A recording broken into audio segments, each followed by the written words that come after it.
So this is it. Every party has got to have a formidable campaign strategy. Now, remember that the people who have come out, okay, even though we're paying attention to just 3 candidates now, there are much more, okay? There are so many, or we're paying attention to 3 or 4, but there are many more people that have come out to run for presidency and other offices.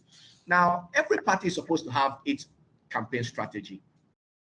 There is a reason for any party selecting a particular person and say, this is the person we want as our flag bearer. It is the responsibility of that party to have a formidable campaign strategy that is going to help them, achieve the aim that they have set out to pursue. Okay, so it is not for the information consumer to decide that for them.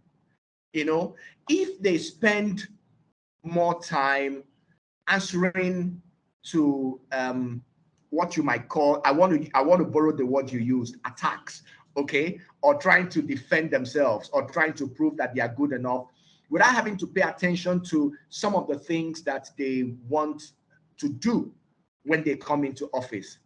That will be their undoing. That will be their choice. Okay. So the question that we might need to be asking as well is, how discerning is the information consumer?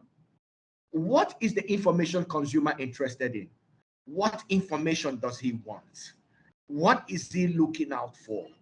What is he after?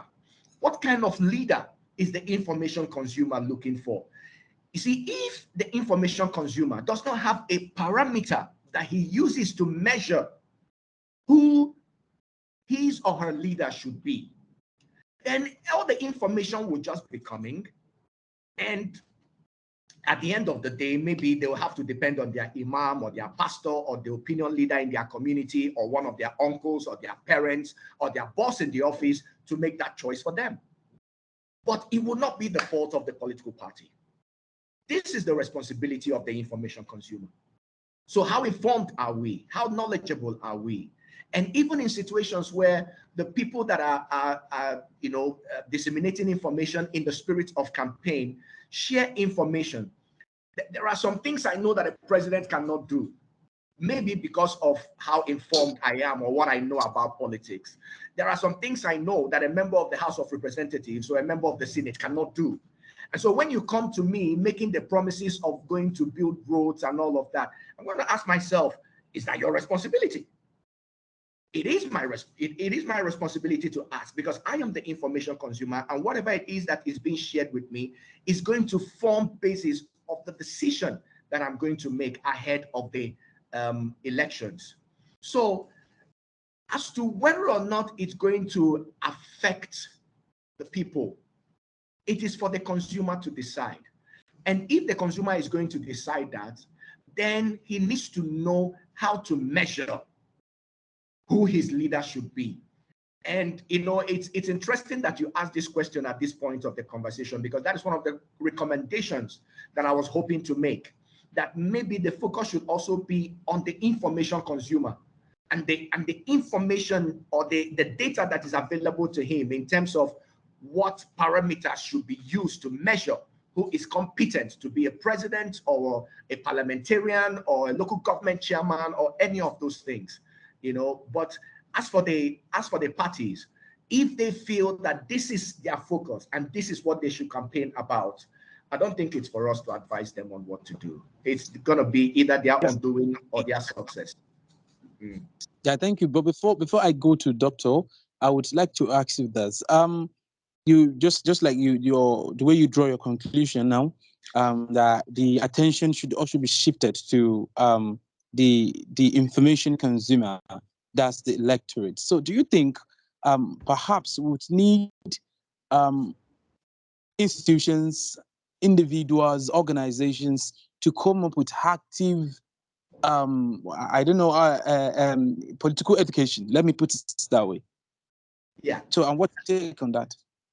Yes, I completely agree with you, and you're very much on point.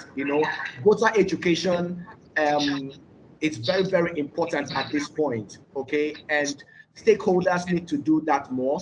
There are some TV and radio stations that talk about it, but they just mention, oh, don't waste your vote and all of that. But maybe we need to have programs, okay, that even give us the opportunity to know what the responsibilities of a president should be, what the responsibilities of a vice president should be. You know, is the vice president merely a sitting duck, or is it a very important role? Okay, does the first lady, under the Constitution of Nigeria, does the first lady have a portfolio? Okay, these are questions that we should put out there. Okay, and then when it comes to the legislator and the judiciary and the other tiers of government, let the people know what they are, what their functions are, what they are capable of doing, what they cannot do within the confines of the law, so that they can make the right decision. Interestingly, this is going on social media. People are accessing this information on social media, and it is actually based on those information that they are able to say some of the things that they are saying. But it will be better and more exciting if we also have the mainstream media doing the same, and then other stakeholders, you know, like even Ceredems, you know, doing the same. Thank-